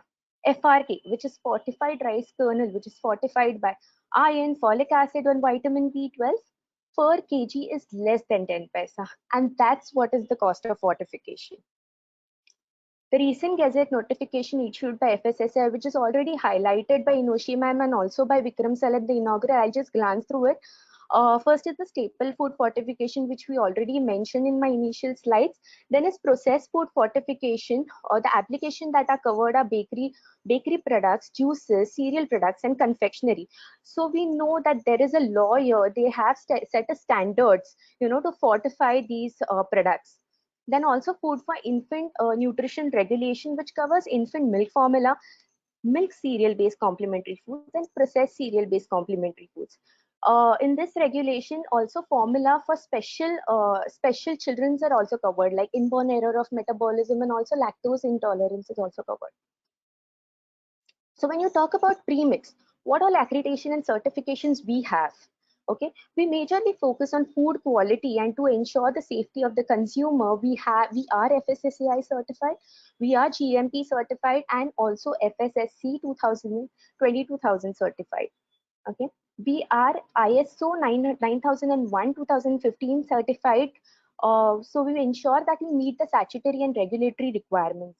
We are halal certified, which means we follow the Islamic dietary laws and regulations. We are ISO and IEC certified, which means the instruments that we use are well calibrated, and the analysis that we perform is by using a standard method. We are also kosher certified, which means we are using Jewish religion dietary laws and regulations. So we keep quality control throughout the process in check. Now, as Deepti ma'am said, that to focus on this, I will majorly focus on this, because whatever micronutrient formulation we do, before that we analyze the raw material and packaging material according to the GLP and according to on a sophisticated instruments. After that, we evaluate the results, and if we think that these results are not suited or they are not according to the standards, we do not use that material. The material meets the standards, then we move on to the micronutrient formulations, which are developed as per client specifications and also with an adequate overages to maintain the compensation or a process loss. Since these micronutrients are very sensitive, After which, when we formulate, the temperature and relative humidity has to be in a controlled manner. After this, the finished goods are analyzed and as per specification and approved. Once they are approved, the result of the finished goods are analyzed and recorded time to time. After this entire quality control process, then only the premix which moves out from our manufacturing facility goes to our customer. So we make sure that we adhere to the quality assurance properly. That is our prime focus. Okay, so all the premix that goes into the food fortification has to be of food grade and with a proper maintained quality. The packaging material that we use for liquid premixes is amber colored bottle, and also solid premix or powdered premix is tri-laminate aluminum. Okay, this packaging forms are used to ensure that the premix contain is safe from external environmental factors like temperature, relative humidity, etc. The analysis that we do on micronutrient formulation is carried on highly sophisticated advanced instruments like LC-MS and HPLC. The chemical and microbiological testing is done as per the client specification, and also we adhere to the FSSAI protocols, testing protocols. So we offer not only micronutrient premixes for staple food fortification and processed food fortification, but also for therapeutic and single nutrients. These are some of our esteemed clients which we work with, and we will not say it as a client or customer because they are our partners. These are few of the therapeutic products that we design as per UNICEF and WFP standards. Proactiva F75, Proactiva 100, Proactiva 500, and Proactiva RUSF. Sprinkles, which is a small sachets of 1 gram, which is used for home level food fortification. Sprinkles, again 1 gram of sachets specifically used for pregnant women and lactating mothers. These are few of the partners we have partnered with for therapeutic products. We give it to various hospitals for their projects and also for treating malnutrition. These are few of the NGOs that we are working with. And we totally believe in Atmanirbhar Bharat, and whatever products are made in India, but we manufacture it across the world. So let's pledge to be Atmanirbhar and eradicate malnutrition with Indian products. So this is the slide which is very close to Hexagon Nutrition. I'm sure Vikram sir has, he did, present the slide in his presentation as well, which says that we are a complete nutrition provider by giving out micronutrient premixes for various applications. With this, I will conclude my presentation saying that we can conquer, if we can conquer space, we can conquer hidden hunger as well. So thank you so much. Thank you so much, Megha, for a very, very interesting presentation. And yes, as you say, that if we can conquer space, we can conquer malnutrition. Absolutely. But we all need to be very closely working and with a lot of dedication, because that is what requires to be overcoming hunger and malnutrition. Absolutely. So friends, we would like to now start with our panel discussion. And I'm very pleased to share with you that we have a very eminent panel of speakers representing various key development sector organizations. Of course, I'm from GAIN, but we have very eminent partners from UN World Food Programme, Tata Trust, and also an eminent industry representation from Pristine Kalinga. All these partner organizations have collectively contributed substantially to reducing malnutrition, specifically the micronutrient malnutrition, by scaling up staple food fortification in India. They're all working very closely with FSSAI under their support guidance, and they also work very closely with all the key ministries of the Government of India and their departments at the state level. And we all know that food fortification makes very good impact with minimal costs. So, of course, Mr. Vivek has already introduced, but I would still like to very briefly touch upon that we have Dr. Sharika Yunus with us. She's the head of nutrition and school feeding program at WFP. She's a medical doctor. She looks like a baby.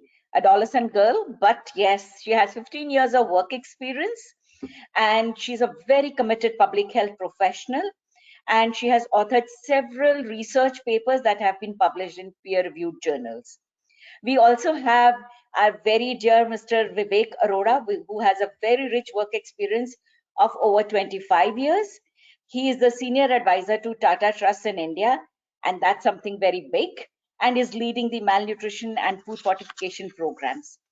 Prior to joining Tata Trust, he was the CEO of Riber Compact, which manufactures the lipid-based nutrition supplements that help to manage severe acute malnutrition. I happen to have used his products while he was there in Compact, and we've been able to reduce micronutrient malnutrition as well as severe acute malnutrition in Rajasthan substantially, and we thank you, Vivek, for that. Then we have Mr. Durga Prasad. He is a raw material QA and QC in charge at Pristine Kalinga, and specifically looking after the best drop light oil. He has an in-depth knowledge as a quality control auditor. He has handled US FDA, MHRA UK, WHO India, FDA Ukraine, ISO 9001 to 2000, and FSSAI audits during the impressive career, which is his career spanning over 7 years. And I love to brag that I have been working for 42 years. So together we have over 100 years of experience on this panel, and that really is something we are very happy to share.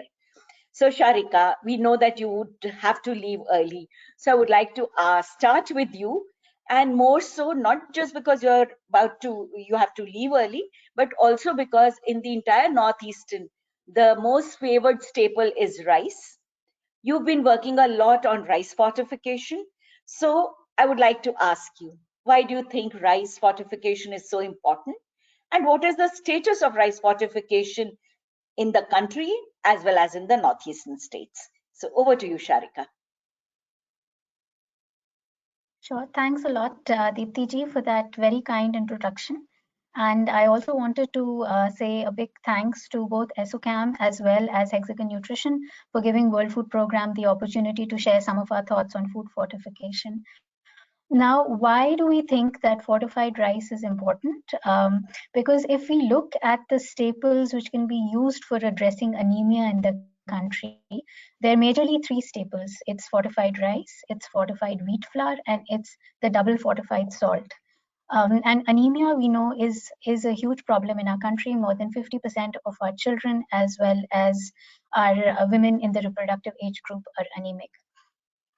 Therefore, if we want to tackle anemia, then the options that we have on hand are three. Now, within the three, fortified rice becomes all the more important because it is majorly consumed. It's the predominant staple which is consumed by about 65% of our population as per the latest NSSO data. It is also a staple which is abundantly distributed throughout the food-based safety net. So in India, we have three major food-based safety nets: the public distribution system, we have the integrated child development services scheme, as well as the midday meal. And within all of these three schemes, rice is abundantly distributed. In fact, in some schemes, such as the midday meal scheme, it's a total of about 83% of rice which flows in the scheme. Whereas in the PDS as well as the ICDS, it's close to 50% each.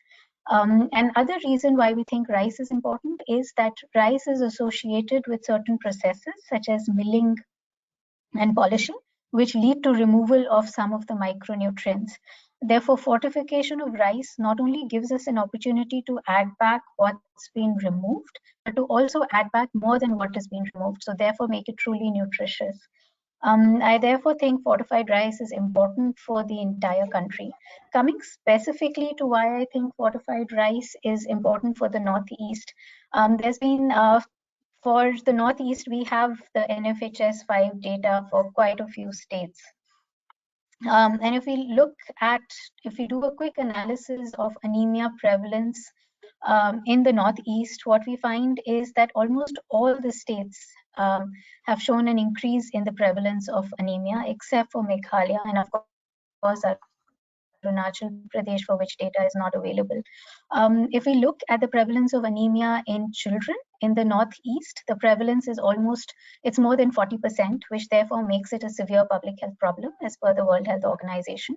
And if we look at the prevalence of anemia in women in the reproductive age group, it in about 4 out of 8 states in the Northeast, again, the prevalence is more than 40%. So it's a severe health, anemia is a severe public health problem, and we need to tackle it with all the solutions that we have at hand, including fortified rice. Now coming to the second part of your question, Deepti, as to what's the status of fortified rice in the country. And it gives me immense pleasure to say that fortified rice today seems to be the winning horse amongst the different fortified staples that we have. The government of India has launched a scheme called the Centrally Sponsored Scheme for distribution of fortified rice. It's been launched on a pilot basis in 15 districts in 15 states with a total budgetary allocation of 174 crores. Out of these 15 districts, 15 states, fortified rice has already been rolled out in 8 districts and states. We also know that guidelines have been issued both by the Ministry of Women and Child Development as well as the Ministry on Education on inclusion of fortified rice in both the safety nets. There is also a very let's say forward-looking vision that the government has as far as fortified rice is concerned. They're looking at a 3-phased approach towards mainstreaming fortified rice in the safety nets throughout the country. Phase 1 should be rolled out beginning April 2021, where we should see fortified rice rolled out in the ICDS, the MDM, and the PDS in 112 aspirational districts. This will be followed by phase 2, wherein fortified rice will be rolled out in 250 high malnutrition burden districts, and then phase 3, where fortified rice will then be rolled out throughout the country. So we're looking at a very impressive, very ambitious plan as far as fortified rice is concerned. We also know that there have been discussions in terms of making fortified rice mandatory, both in the open market as well as the social safety nets. I'll stop here if you have further questions. Yeah, I think that's a very marvelous progress that has been made in a very short time. And hats off to you and the team Path, though they are not here. And of course, leadership by FSSAI, that we are able to scale up fortified rice. And the best part is that it would address anemia, which is rampant. One more question I would like to ask you, Sharika, is that everyone loves success, but I'm sure you have so many challenges that you would have overcome. So what have been the challenges to roll out fortified rice, and what did you do to overcome that? Because that would be a big lesson that we would be taking back home from you. Sure. So initially, when we started fortified rice, one of the biggest challenge was the availability of fortified rice kernels in the country. That challenge to a very, very large extent, at least for the pilot phase in 15 districts, 15 states, and even going forward, that's been taken care of. The other challenge was that India is a subcontinent in itself. There are certain states in the country which are rice producers, but there are certain states in the country which then take rice from other states through the Food Corporation of India, through the godowns of the Food Corporation of India. So there is not one model which can fit the different sort of geographies that we sort of cater to. And that's particularly a problem when we talk about the Northeast. Within the Northeast, we know that Assam is a rice producer, and Assam has also signed up to the centrally sponsored scheme on fortified rice. We know that within the Northeast, Meghalaya has shown a huge amount of interest to roll out fortified rice. But that is where the modeling, because the Northeast is hugely dependent on the rest of the country for some of the rice which needs to be moved through the Food Corporation of India go down. Therefore, the scheme that the government of India has in terms of the CSS has not found too many takers in the Northeast. So the solution to this could be twofold. Either the government of India starts fortifying all the rice, and therefore it is only fortified rice which finds its way into the northeastern states. Or the other solution could be that till such time we reach that stage, whatever rice is being moved to the northeast at every state entry point, if that is fortified. That's a slightly costly proposition, but it is not costly when we look at the costs that we have on anemia. And I think that would be a good short-term measure that the northeastern states should explore and look at. I'm aware that Meghalaya is already looking at this particular model. This is also the model which has been piloted in different parts of the country. So it's a model which already works. And therefore, I think the Northeast can definitely look at taking this forward. Thank you so much, Sharika, for a lot of interesting insights. And I'm sure everyone would mull on these, and we would be having so many questions. But since Sharika may not be available, I'll just request if there are any 2 or 3 questions that the state government officials may want to ask. We can take them right now before we move on to Mr. Durga Prasad and Vivek. But being in the moderator's position, I have one question and I wish to ask you, because I have often wondered that we have so many varieties of rice in India, and different varieties also have different densities and specific gravities. So how do you manage the production of FRK to suit the, or to match with, even if it is not matching the physical appearance, but at least the specific gravity of rice? Because if that is not done and rice is blended with FRK with different specific gravities, during the transportation, it may lead to some, settling down or floating up of the FRK. So, and that's coming from a person who knows nothing about rice fortification, and I would love to be enlightened by you. Thank you. Sure. No, thanks a lot, Deepti ji, for that particular question. What we have done in the pilots that we've run in several parts of the country, and what we advise the state governments, is that whatever is the base rice in which the FRK has to be fortified, we request the state governments to share with the FRK suppliers in advance a sample of that rice. So that it's the correct matching in terms of the specific gravity, the look, the feel of the rice can be done. So that takes care to a very large extent, and we haven't, in our experience of having rolled out fortified rice in about 5 states, and having done it on a pilot basis in another 4 districts, have come up across issues where there is separation of rice because of differences in specific gravity.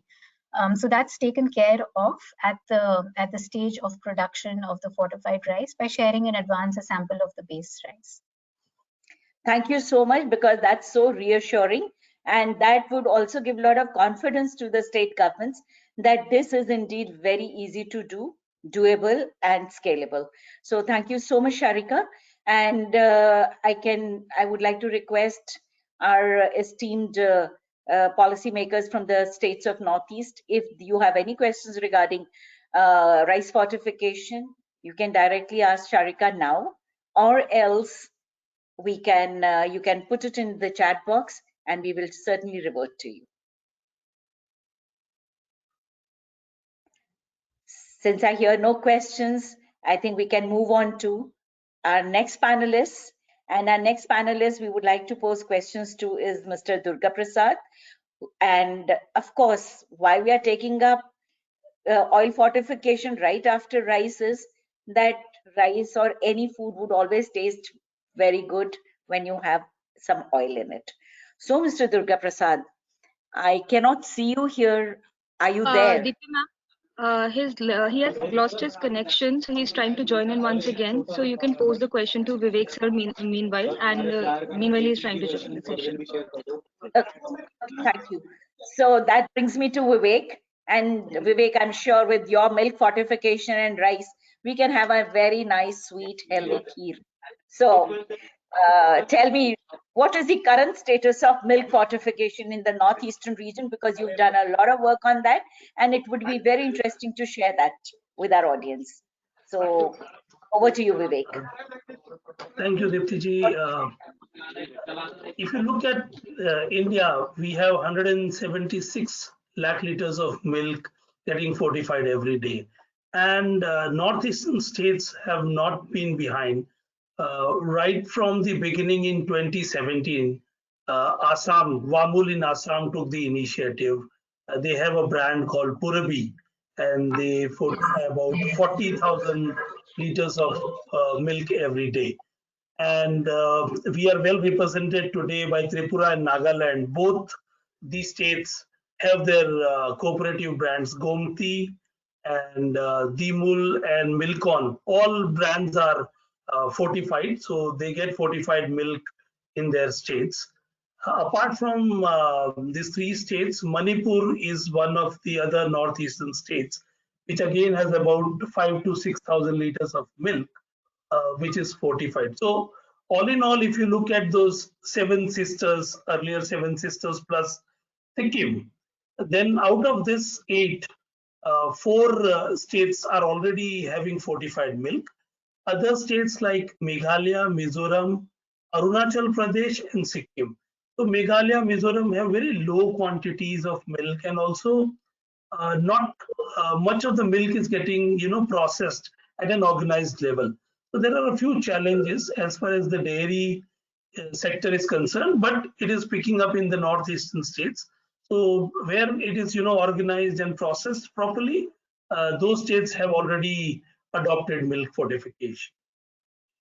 Thank you. And here I would also like to add that from GAIN, we are also working in milk fortification, and we are working in 18 states to fortify milk, oil, and wheat flour. And I'm very happy to share with my friends and colleagues here and all the audience that with GAIN's support on milk fortification, we have been able to reach out 18.5 million people with adequately and appropriately fortified milk, which is being produced both by the private sector as well as by the cooperative dairies. So both Tata Trust and GAIN are partners for you in milk fortification. But Vivek, one more thing I would like you to respond to is that, as we are all aware, that FSSAI and Government of India plan to make milk fortification mandatory. So what care we should take so that the consumers benefit the most from milk, fortified milk, and we are able to combat vitamin A and D deficiencies through this mandatory fortification? See, it's the fortification is in phases. So as initially the focus was, to adopt and see that the fortified staples are available in the market. Now, as it is getting matured, we also need to ensure that the right quality is made available in a sustainable way. Now, when we talk about quality, what happens is when the market matures, there are different things that you need to take care. One, of course, is the premix that goes into it. So the premix quality is of prime importance. And as you know, FSSAI has listed, the premix vendors who are approved, and FSSAI also had a price band mechanism to ensure that the pricing that is being charged by the manufacturers is also, correct. So those measures we have been, taking simultaneously. But as we now, mature into the mandatory part of it, and everybody starts fortifying, we need to ensure at the ground level that the FSOs, the labs that are testing, the methods that are adopted, all this are standardized, and they are trained, and their capacity is built to ensure right quality of fortified staples available to the consumers. Also, along with this, we also need to ensure that the consumers are aware that they demand those fortified staples, which will increase the demand for such products, and people will, or the manufacturers will have value add to provide this fortified staples. So all in all, I would say the focus has to be on maintaining the quality of the products going forward. Thank you so much. And one last question to you. We are going through a very difficult time, and that's why we are meeting virtually, and that's on account of COVID-19. And everyone thinks of, whenever we talk of vitamin A and we talk of vitamin D and micronutrients, the first word that comes to our mind is immunity.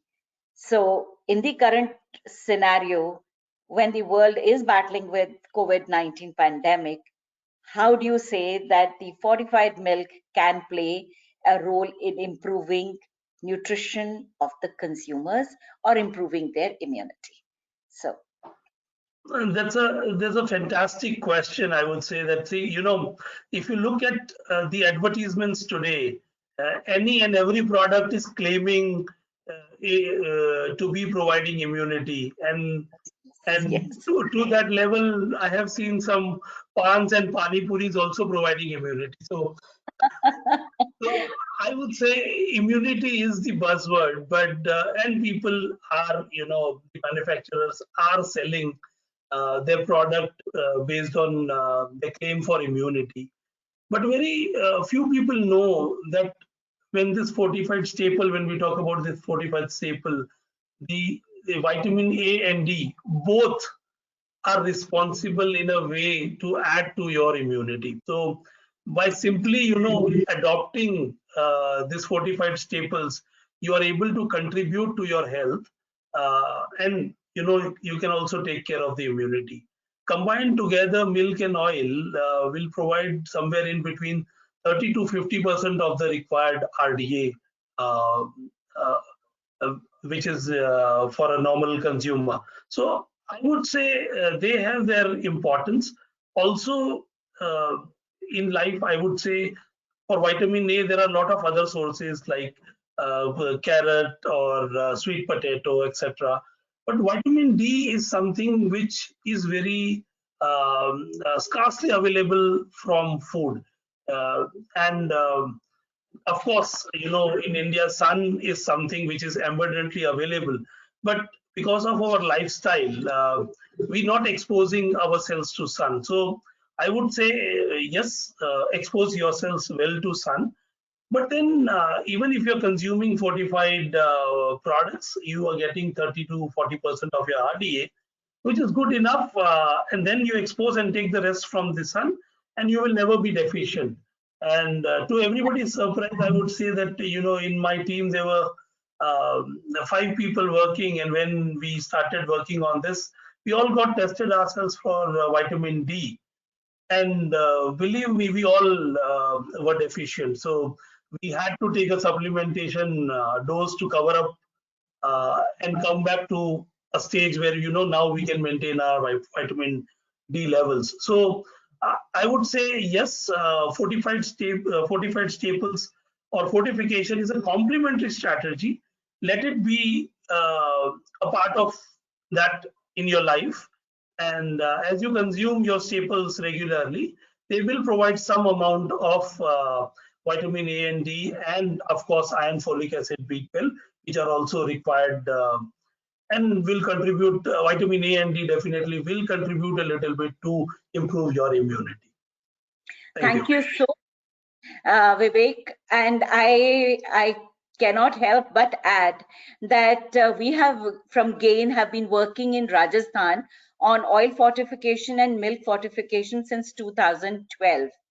And when we had this comprehensive national nutrition survey data, you would not believe my joy was endless, because when we looked at the data, the average vitamin A deficiency at the national level for children between 5 years to 19 years ranged between 15.5 to 21.5%. But in Rajasthan, in the same age group, the vitamin A deficiency was just 1 to 1.9%. I couldn't believe it for the first time. I really thought that, you know, maybe my eyes are playing a trick and it may be 10.1 or something like that. But even with a magnifying glass, it looked 1 to 1.9. And if we are able to bring down the levels of vitamin A and vitamin D deficiency with milk fortification and oil fortification, I think this would be a tremendous contribution of all the people who are working in the food domain, whether they are food business operators or in the development sector. Again, while we were talking about rice fortification, since GAIN works in wheat flour fortification, my friend from Tripura has just gone out. I will be, reaching out to him again. We have been working on wheat flour fortification, and in Rajasthan, GAIN supported the government of Rajasthan in providing fortified wheat flour through the PDS. And this was in the time span of 2012 to 2014. And the data for National Family Health Survey for Rajasthan was collected in 2015. And when the report was published, again, it was a very beautiful, I wouldn't say surprise, but it was a very welcome information that in Rajasthan, the anemia levels in women were 46.8% compared to 53% at the national level, even though the iron folic acid tablet consumption in Rajasthan was just 10%, whereas it was 30% at the all India level. So even though the food was not different, even though the iron folic acid tablet consumption was just about 10%, yet the anemia levels in women, both pregnant as well as those in the age group of 15 to 45 years, was just about 46.8%. And in men, the all India figure was 23%, and in Rajasthan, it was 17%. So friends, food fortification really works. All what we need to do is gear up. And I should also want to share with you that GAIN has been working in the Northeastern states. We are working very closely with Meghalaya, and they have even issued out these circulars that all the oil that would be imported into Meghalaya would be fortified with vitamin A and D. Tapan sir, since I see you back, I also want to bring, and I also want to share that in Tripura, you have 3 mills that are producing wheat flour. GAIN through KHPT, Karnataka Health Promotion Trust, has trained all the mills to adequately and appropriately fortify wheat flour. We are just awaiting your blessings to move forward and mainstreaming fortified wheat flour into the public distribution system as well as into the open market. Again, I would also like to share that in Assam, we are working very closely with the tea estates, tea gardens, and different tea boards. And all these tea gardens, tea estates, tea boards, they have set up their Nutri shops. The local Kirana stores, which we have renamed as Nutri shops. And GAIN is working very closely with the tea garden workers, both on creating awareness, giving them nutrition and health education, as well as ensuring that only fortified oil is available through these Nutri shops. And we are very happy to share with you that currently we are working in 45 gardens and 45 Nutri shops. We are supporting and promoting fortified edible oil, which is reaching over 20,000 families in the state. So this is my one bit. May I now request Mr. Durga Prasad, if he's able to connect, to join us for the panel discussion? Aina, is he there? Diptiji, I had one small thing to share. Since Nagaland and Tripura, they both are here. I would like to mention about an incident, and this is in Manipur when we launched the Chumtang brand of milk, which is Manipur Cooperative. So there was an IS officer, and he mentioned, and as Tapan sir also said, that culturally the Northeast is very different. And he shared that, there is no tradition of a morning glass of milk in Manipur, and would be similar in the Northeastern states. So he said that, since, I was exposed to the environment in Delhi, and I had this habit of the morning glass of milk, and that helped me, improve my studies over the years. And then he said that, that can be one reason I could crack the IAS exam. So that's what he said in the launch. But as rightly mentioned, that, we can also bring in a change. Since this milk is providing good nutrition to children, I would request the policymakers to see and consider that if possible, they can approach the dairies in the state, and if they can provide a glass of fortified milk to the children, it will contribute to improve the nutrition of the children in the state, and they will get into the habit of drinking milk gradually. So I agree with you that yes, some policies need to change because the culture is different, but somewhere we can start new practices to see that the nutrition is improved and the child nutrition is improved. So if there is any comment from Tapan sir or Mr. Jaiswal, I think, then please. Yes, you are very rightly pointed out Tripura, just like other part of Northeast. People are very fond of milk and everything. In that case, you have mentioned that our Gumati milk, yes, Gumati milk is fully fortified milk supplied in the particularly in the West district, West Tripura district of that part, and it covers entire city areas of the state. And another new milk manufacturing unit also came up in the last on 6th of January. They have just inaugurated their plant. It is this Mother Nature Plus, in the name of Mother Nature Plus. They are also, I know them because they are in other way, they are our stakeholder for our food and civil supplies department. They are also planning for the supply of fortified milk. So in that case, in case of milk, Tripura will largely they are getting that fortified milk. And some of the parts still remain untouched, particularly in the hilly region, hilly part of our state. More than 60% of our state is hilly area. In that hilly areas, we could not reach. But our effort will be there. So that we can reach there also. Regarding that fortification in the floor, atta, that very recently we had a meeting with our millers. We are also planning so that we can introduce some new thing. Since rice we are getting from the FCI, after fortification we are getting first piece we are getting from the for the ICTS as well as midday meal. Now, for rest of the PDS system, we are hopeful that that will be introduced very shortly by the ministry.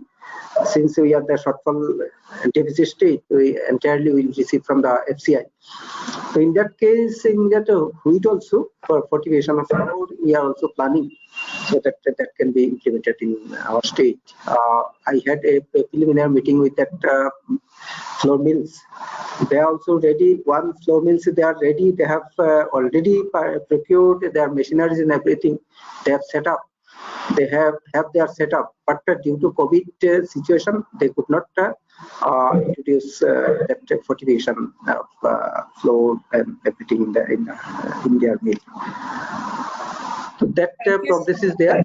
We are hopeful that we are going to definitely try to switch over to fortified rice and as well as fortified flour, so that we can supply that nutritious at least food items to the people of our state. That is my I want to add here. Thank you so much, sir. That's very, very reassuring. All I can say is that it is with you, for you always. And we also want to request you that, like Meghalaya has done, because all the edible oil that comes into the northeastern states is from the other parts of the country and not really manufactured in respective states. So if you can if you would agree, perhaps you could even issue out these, guidelines, or even the order to say, or the circular to say that all the oil that comes into the state should be fortified adequately with vitamin A and D, and with all the imports from different states that are of oil that are coming into your states, GAIN takes on the responsibility of ensuring quality and quality of fortification. So we would discuss these things with you bilaterally again, but I'm very grateful to you, sir, for sharing with us your vision of a healthier Tripura as well as the entire Northeastern states. So may I please check if Mr. Durga Prasad is available on oil fortification? Ma'am, he is here. Okay. Thank you, Mr. Prasad, for being there. We know that technology is a challenge, and sometimes it fails exactly when we don't want it to fail. But we are happy that you are back. And so I would like you to share with us, why do you think that fortification of edible oil is necessary in India? And what are the precautions that you should be taking during the fortification process? Since you come from quality assurance, quality control, I'm sure you would be able to throw brilliant light on it. Over to you, Mr. Prasad.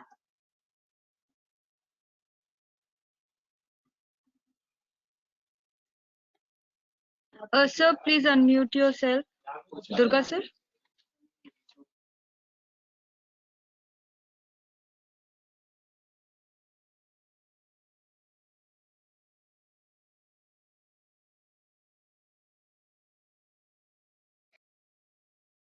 Mr. Prasad, we are not able to hear you. I think you have to unmute yourself.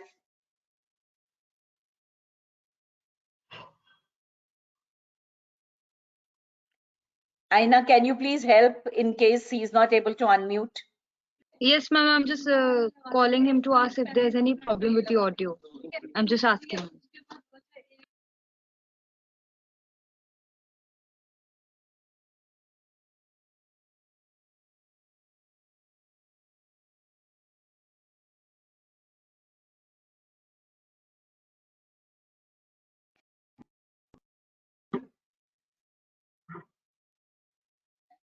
In case Mr. Prasad is not able to join, please let me know, because I can respond on oil fortification on his behalf.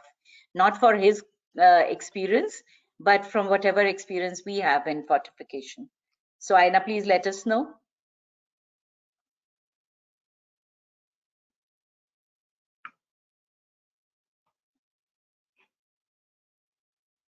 Okay, while we wait for Mr. Prasad to join.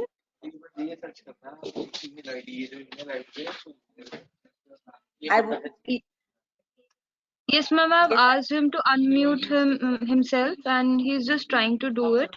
Meanwhile, can you take a question from the audience? We Sure, have please. a few questions. Yeah, please share your questions with us so that I can direct it to the right person. Yes, ma'am. So we have a question that can food fortification be carried out at a micro enterprise level?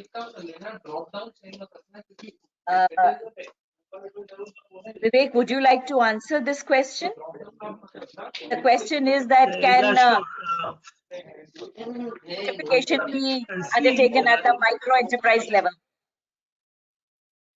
Yeah, see, it depends on what staple you're talking about. So first we'll have to be very specific as to what staple is being talked about.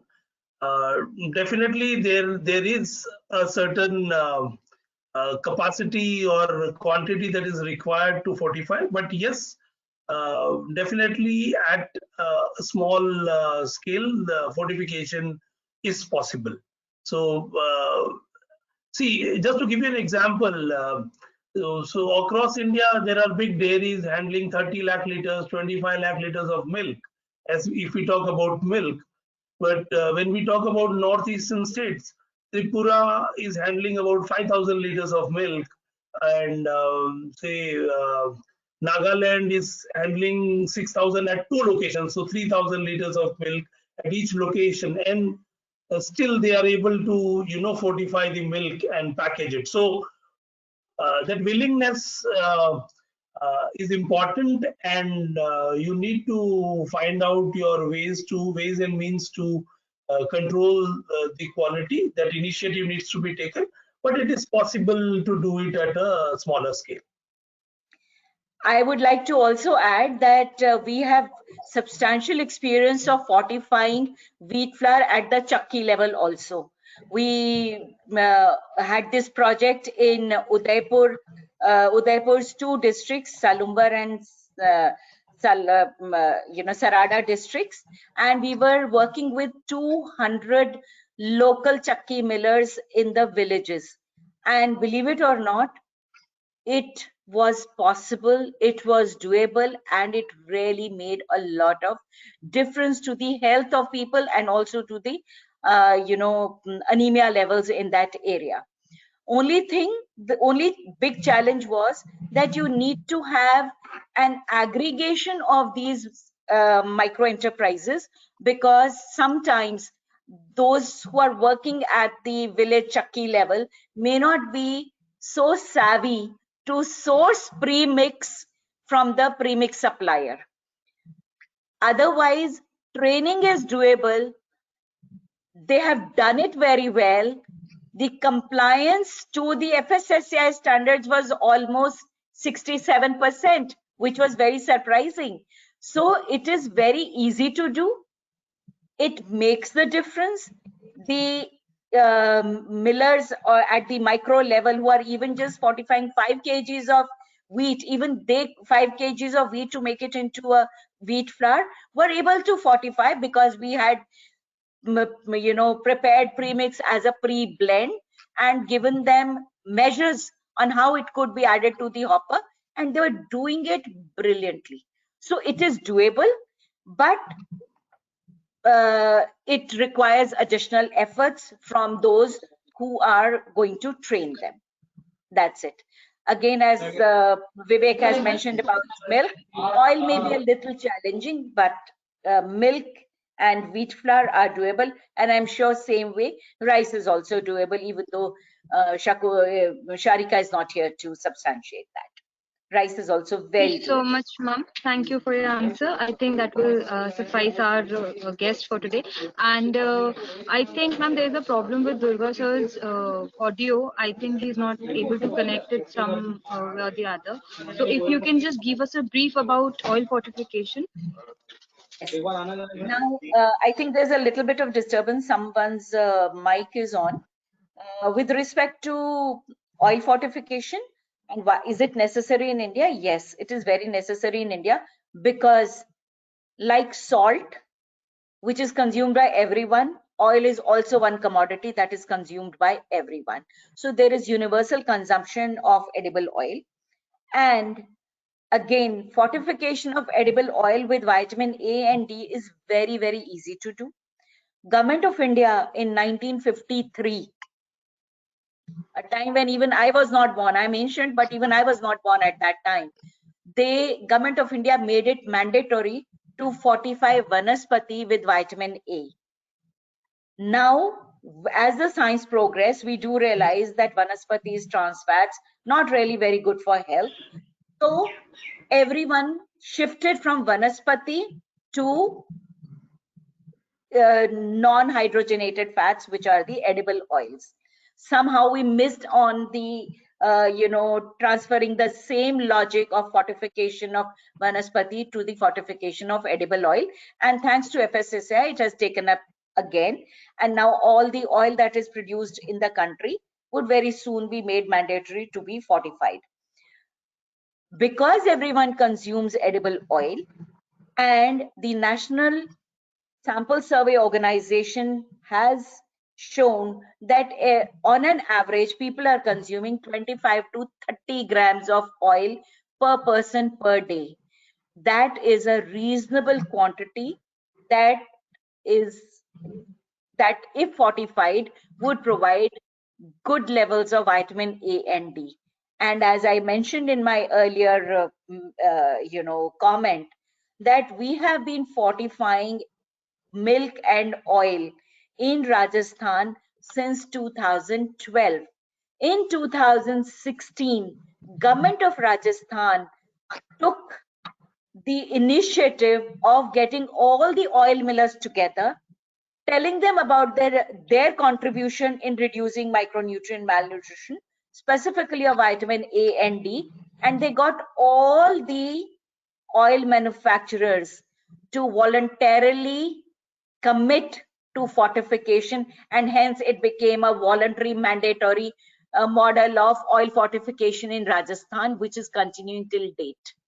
And the industry is contributing, industry is very supportive of fortification, because for cost of fortification of oil is also just about 10 paisa per liter, which is minimal. So oil fortification is very easy to do. Everyone consumes oil. So if we add vitamin A and D, it would reach out to each and every one, because all consume oil. And we would be able to combat vitamin A and D deficiencies, which are a public health problem in India. Secondly, what are the issues that, we have to face as problems? When we look at oil also has some elements like free fatty acids. If the peroxide value of oil is high beyond 3, then all the vitamin A and D that you add, that gets used as antioxidant to preserve the quality of oil. So whenever we are doing fortification of edible oil, we need to ensure that the base quality of oil is good, that the free fatty acids are not there, and the peroxide value of oil is less than 2, then only fortification would have its desired impact. But when we talk of the oil quality, this is not something that I'm saying to promote fortification. If you look at the FSSAI guidelines, the EGMARC guidelines, or the Bureau of Indian Standard guidelines for the oil quality, because FSSAI, EGMARC, BIS, they give out standards for the basic food commodity, that it should have saponification value at this level, it should have free fatty acids at this level, it should have peroxide value at this level. So if the oil manufacturers adhere to the quality parameters for ordinary edible oil, which are mandated by FSSAI, then fortification is a brilliant thing to do, and it would surely make an impact. So we need to ensure that all the oil that is produced and sold in the market adheres to the basic oil standards, which are enunciated by FSSAI, and if those basic standards are adhered to, fortification would do its magic and reduce micronutrient malnutrition, specifically of vitamin A and D in the people who are consuming that fortified edible oil. Then when it comes to the process of fortification, process of fortifying edible oil is the easiest, because we have oil premix, oil-based premix, which is to be added to oil. So it only requires stirring it well.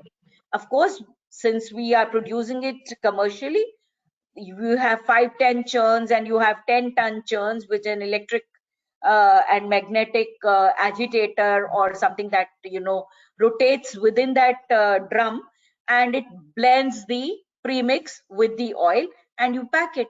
No rocket science, because most of the edible oil manufacturers are anyway adding antioxidants like TBHQ, BHA, BHT.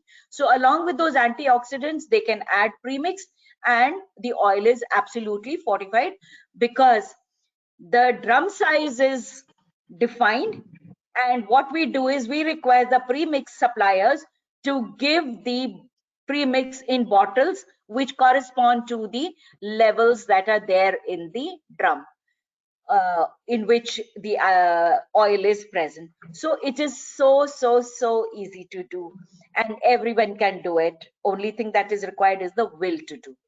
Secondly, another precaution that we have to take is that oil should be packed in opaque and not transparent packs, because vitamin A gets oxidized by sunlight if it is exposed to. But the problem is that people want to look at the color of the oil. So all what we can do is maybe a very small, transparent window in the entire packaging, and the rest should be opaque. If those precautions are taken, oil fortification is a cakewalk. So, and I am sure if Vivek would want to add something, I'll be very grateful. Vivek, would you like to add? You have extensively, I think you extensively covered the oil fortification.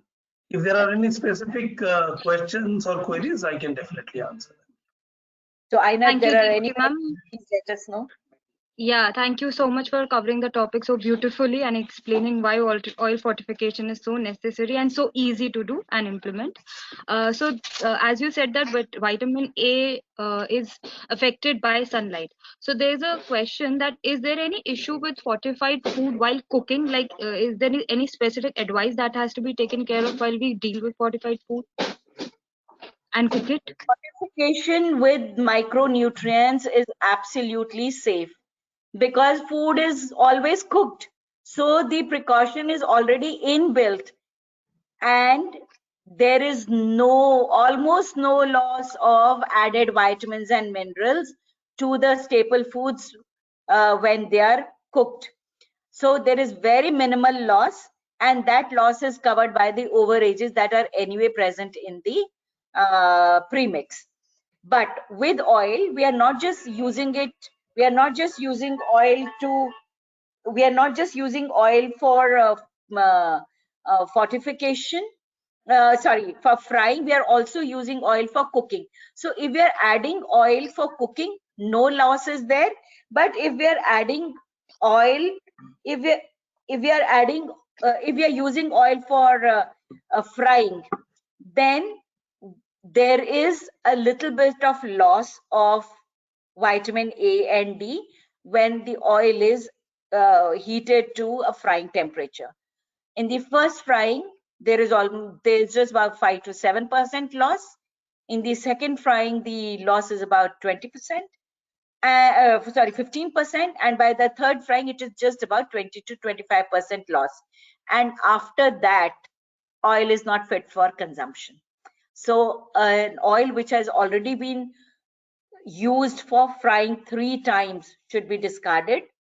And FSSAI has a very brilliant program of RUCO, which is reusing of oil for commercial purposes, and they are manufacturing biodiesel with the with the fried oil. So you can sell the industry, the food industry, or the mithai shop walas. They can sell their oil to the requisite industry partners on the FSSAI website for repurposing of this cooking oil. So once the cooking oil is repurposed, it gets used for biodiesel, and the loss up to third frying is just about 25%. But when we are adding overages in oil, we are usually adding overages of about 20%, and that takes care of the losses during cooking and frying, and hence it is very, very, very safe. There is no fear of poor quality or any harm coming to our body when fortificants are used for fortification of staples, or when the fortified staples are cooked and consumed. So I hope I've been able to answer that Fortified Thank you, food ma'am. is the Yeah. safest thing to do. Thank you so much, ma'am. Can we take one more question? Sure. Ma'am, one of our attendees have asked that in milk fortification, why only vegetarian source of micronutrient premix is used and not the animal source of premix is used? I'm sure Vivek is itching to answer that question. So over to you, Vivek. See, if you look at milk, milk itself is, controversial, and you can always say that it is an animal source of protein. But when we fast, milk is something which is allowed and considered a sacred food as far as the Hinduism is concerned. So milk, of course, is an animal source of protein, but because of our cultural reasons, milk is identified as something which is vegetarian. And when we look at any source, either it be oil or milk, both, whatever is added is again a vegetarian source, and because of the ethical considerations, we would, if it is available. So as vegetarian sources are available, it is mentioned that they are allowed to be used. Although, as far as vitamins are concerned, if you're taking pills, it has a different non-vegetarian logo if there is vitamin D3. So it's particularly with vitamin D, not with vitamin A, there is any issue. But with D in milk, it is only D2 that is allowed and not D3. I also want to add that even in oil, it is only the vegetarian source of vitamin D that is added, because we are putting that green dot on milk and oil. And if we are putting that green dot on milk and oil, we don't add anything coming from the non-vegetarian source. Secondly, even though people who are pure vegetarian, they consume milk. And if we add something which is coming from the animal source, I think we would be, hurting their sentiments. And definitely, why should we not comply to those sentiments? Because we have enough supply of vitamin D2. So if we are able to easily procure and provide vitamin D2, which is equally effective as vitamin D3, then let's respect the sentiments and the will of people, and also the regulatory guidelines, because we are putting the green dot. So green dot means vegetarian, and we should not be adding anything in that commodity which comes from the animal source. Thank you, sir. Thank you, ma'am, for answering that question very well. I would now like to invite Nirupma ma'am for the vote of thanks. I think we have concluded the session for today. Nirupma ma'am. Yeah, thank you very much, everyone. On behalf of ASSOCHAM, I thank all the panelists, all the guest speakers, especially from the Northeastern regions, for joining us. As this webinar is ending, I would like to thank Ms. Inoshi Sharma ma'am, Dr. Divyansh Yadav, Mr. Tapan Kumar Das, and also Mr. Vikram Kelker for partnering us for this next year also. And we promise to bring some new series in physical as well, as the situation is turning better. So taking the opportunity, I would also like to thank entire panelists, including Ms. Sharika Yunus, Mr. Vivek Arora, Mr. Durga Prasad, and Ms. Megha Manke for today's discussion. Thank you very much for joining us. We assure you that we'll be bringing some new good series on the subject. Thank you very much. Thank you so much. Thank you, everyone. Thank you so much. Thank you, ASSOCHAM. Thank you.